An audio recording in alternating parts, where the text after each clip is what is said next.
and welcome, ladies and gentlemen. Stephen here from GGS Gamer, and I'm right behind the massive Wargaming.net booth here in Gamescom Cologne. I'm joined with Mike from Wargaming. How are you doing? Hello, I'm great, thank you. How are you?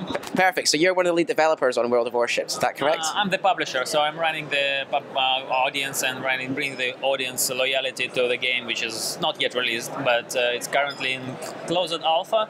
Then it will be closed beta before the end of the year, we hope, and we'll be releasing next year. This is a free-to-play game about the warships. Okay, so it's called World of Warships. So the clues in the name, it's all about battling against huge battleships. Am I right? Yeah, that's true. We have 4 classes of ships. It's destroyers, cruisers, battleships, and air carriers. They all was playing a key factor of during the First and Second World War. So the time period we're covering is the beginning of the 20th century and somewhere in the midst of 50s of 20th century. So we have plenty of ships for 2 nations, Americans and Japanese, and we have about almost 100 ships in the game at the moment. Wow, it's a lot of ships. Wow. So I had a go of the game yesterday, and it's and it really is quite realistic in how challenging it is to move these massive ships into place, and even more challenging when it comes to aiming and firing them. But it's almost like there's a refined science to them, don't you think, to getting that right aim, would you say? Yes. The biggest challenge was for the game designers when we started the game is to make the interesting type of shooter. It's similar to a shooting game on the flat open surface of the ocean. It's not very easy task to make an interesting shooting game on open space and flat too, so it was a difficult thing to do, and we spent almost 3 years of doing so. I think we made it perfectly well, and the action in the game is pretty decent and very, very historically true to the naval battles that was taking place quite a time ago. Yeah. So again, like when I had a wee go of it, I had to take into account wind, speed of the other ships, and speed of your own ships to try and get the aim right. It was very interesting to have a go of it. Can you tell us a bit about how the game was built, like what sort of engine it was used to run on and things like that? Yeah, the gameplay is based on the engine which is used in World of Tanks and World of Warplanes, but it developed further, so we can afford to have maps like 100 miles per 100 miles, and the details, the ship is very detailed. The top ship is up to 500,000 polygons, and even the single turret of the ship have more polygon than average tank and World of Tanks has at its launch. So it's the models are very detailed, and we spend a lot of time working with historical consultants who helping us to build the models very properly, and at the same time we have to balance it with lower spec computers, so people will be able to play on notebooks, so people can be able to change the level of details into the game on a very wide way, and the lower spec will allow to play on the lowest computer but with less details, but the top spec cannot be allowed to see the models in the full swing. We have decent water, we have decent skybox, we have nice, really cool special effects with a lot of things that you've seen in movies. We currently have them in real time in the game. Awesome, awesome. So World of Warships is an online-based multiplayer game. The demo that I tried had CPU opponents. What sort of options do you have in terms of playing both on your own and with friends? Historically, Wargaming title was about PvP. So it was 15 by 15 battles in the tanks and the airplanes. Yes, we also started with this mod. However, for the last E3, we made PvE missions just for educational purposes to show to journalists, and it was accepted so well. So we decided to think about making this type of gameplay into the game and recreate sort of historical missions in the game to make it be able to any people play even without having a team. Because having a team is a key factor of success here, because this game not only about ships, it's about fleets, and proper collaboration with your team members is a very important part of success, because all ships in the game has the advantages and disadvantages. Proper combination of those the pluses and minuses, about the time, using the proper timing, we give players significant advantage in the game. So to start using this properly, we have to allow people play in cooperative mode on PvE first, and then goes to the big battles on the PvP.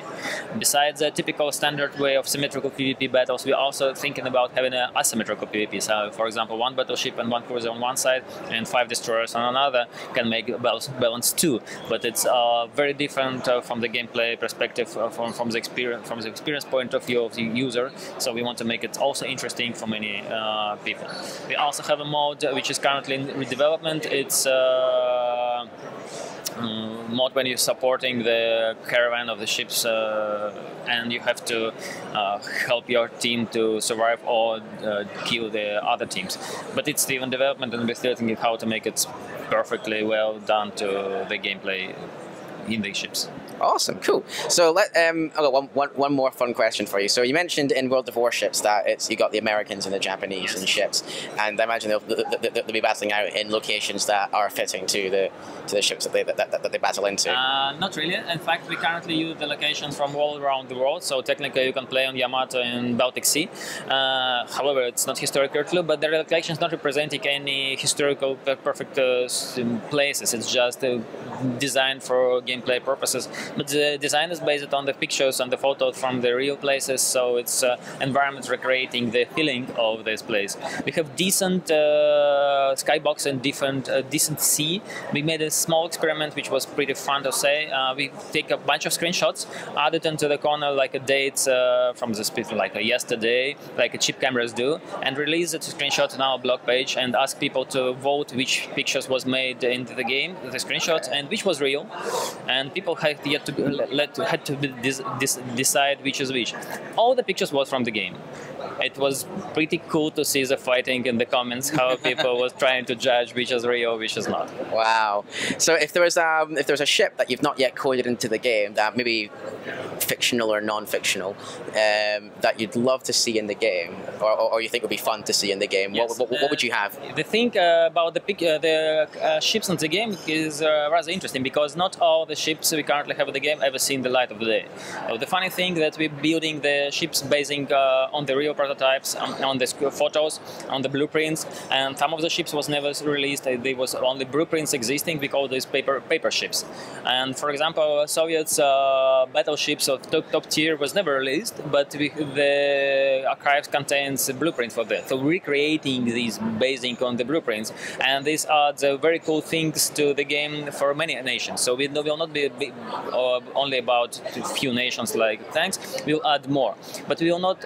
Most nations will not have necessary amount of the ships to get the whole line of the ships into the game. But we will pick the best elements out of this. For example, we will have French battleships, we will have Italian, we will have Brazilian, Chile, and they all will be just cherry-picked the best examples of their fleet, the ships the nations are proud of, and we want to put them into the game. So it's like Turkish fleet will contain only one ship, but the Turkish will be able to proud and play this, because there is not much games about the naval warfare, these days, and not much game developers spend so much effort and time recreating the historically true ships and visual term of and in terms of parameters. I mean the armament, the armor, its engine, etc., etc., etc.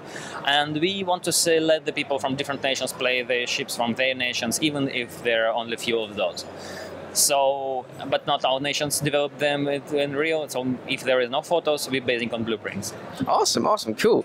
So that's World of Warships. Cool. We are expecting this on PC, and are we expecting a Mac version as well? No, not yet. We are concentrating on PC pure. This is because of the market conditions, and the Mac is not wide level at the moment. However, if the game will succeed, and we will see the perspective in this area, this will be possibly true. But I think it can be played on Wine, so it can be played on Linux and Macs as well. I'm not sure about performance. It's not the top priority for us at the moment, the Wine performance on Macs. However, we started with PC, and if the franchise will be successful, of course we will be released as platforms. Awesome, cool. Well, Mike, thank you very much for your time. It's been an absolute pleasure. This has been Stephen from GGS Gamer. You're welcome. Thank you. And don't forget to subscribe to us at youtube.com/GGS Gamer. Hit that like button and tell us what you think of World of Warships. Have a good one, guys. We'll catch you later.